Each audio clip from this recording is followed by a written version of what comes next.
you're having PMS related mood swings, and by the end of this video, you're going to learn how to calm those mood swings, what they could be coming from, and what you can start doing today to feel better.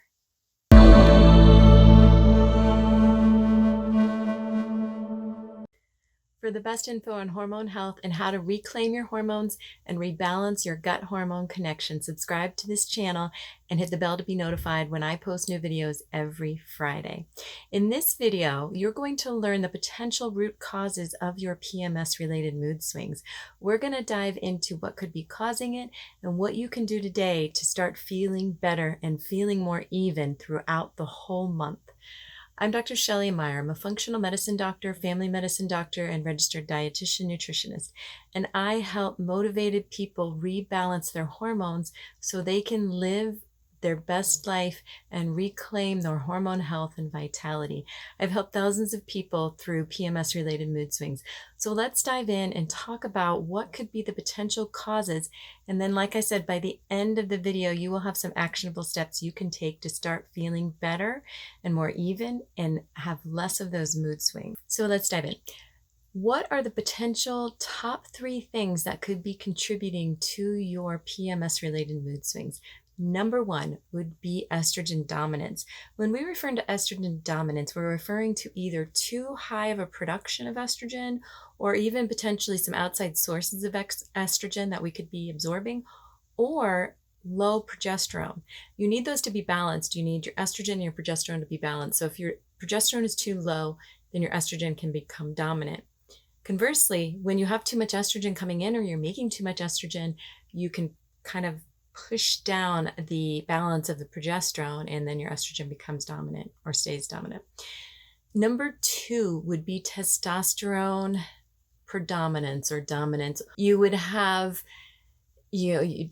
potentially too much of your testosterone being androgen dominant, meaning you have more 5-alpha metabolism of your testosterone. So it may not be that you have a huge volume of testosterone in your system, but that it over-converts into the more androgen dominant testosterone, and that would be the more male pattern of testosterone, and therefore you can get some adverse symptoms from that. Number 3 would be high cortisol. We often see high cortisol in PMS and in premenstrual dysphoric disorder, which would be like a PMS-related depression kind of syndrome. So we do have to watch out for that, and those can be linked, and we're going to talk about what you can do about each of those 3 potential causes. First, let me know in the comments if you've suffered from PMS or PMDD and what steps you may have taken to help feel better. Remember, I'm a doctor, but I'm not your doctor. So any of the things I'm going to recommend today, I would love for you to discuss with your healthcare provider first. That's the safest thing to do, and because we don't know if all of these things are the right steps for you, and I don't know your particular hormone pattern. So estrogen dominance. First step would be simple. Try increasing your fiber intake to 35 grams or higher, even just maybe 30 grams, but better if you could do 35 grams. So you can track that through an app like MyFitnessPal or Chronometer, or we use Carb Manager sometimes, and figure out if you're getting enough fiber in your diet. And check out the PDF down below, because I'm going to have some great fiber sources and their grams that you can get from each of these different sources, and some more helpful information there. Also, consider a good source of fiber would be cruciferous vegetables, because they have a double bonus or an extra bonus of balancing the estrogen themselves. So cruciferous vegetables are broccoli, cauliflower, asparagus, Brussels sprouts. Those all help your estrogen balance. So consider adding more cruciferous vegetables to your diet. Another thing to consider would be adding magnesium glycinate. That can be very helpful for estrogen balance. And or adding Vitex, which is also known as chasteberry, been used for generations and can really help your luteal phase, the second phase of your menstrual cycle, help balance your hormones during that phase. So you would take it days 15 to 28 if you and your provider determined that that would be a good choice for you to take. Another thing to do if you think you might have a high testosterone in your system would be to consider taking an herb like white peony, which comes from the flower, the peony flower, or myo-inositol. We use this all the time. We can combine them often in our practice or use one or the other. There's a great blend. It's mostly white peony, but we use called Testo Quench. And I will link a description of that below. I will link that in the description down below. And we found that to be very effective. We will also test the androgen pattern in the Dutch test that I've talked about a lot in my videos, which is a urinary test that you can test your hormones with, and it can show you how your hormones are getting metabolized. And so if somebody's androgen predominant testosterone pattern, that's when a lot of times when we'll use the white peony or the myo-inositol.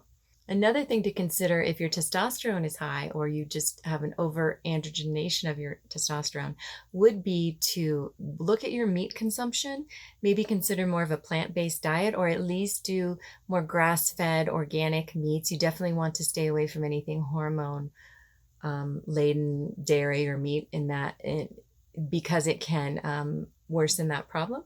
So considering a plant-based diet, or at least adding more plant-based meals to your life, would be another good thing to consider. For the third problem, the high cortisol is all about stress, stress, stress.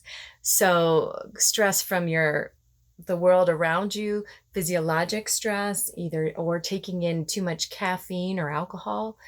So you would want to consider those dietary and lifestyle changes, as well as ways to reduce your stress. I talk a lot on this channel about deep breathing, the 4-7-8 breathing. I'll link some of my videos that talk about cortisol and stress, and then journaling and meditation.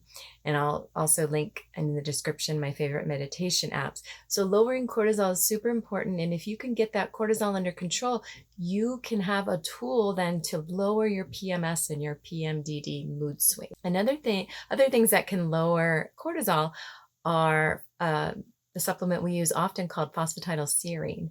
And I'll put some links down below showing you examples of phosphatidylserine, and there'll also be information on dosing in the PDF that's attached. Always discuss with your provider first.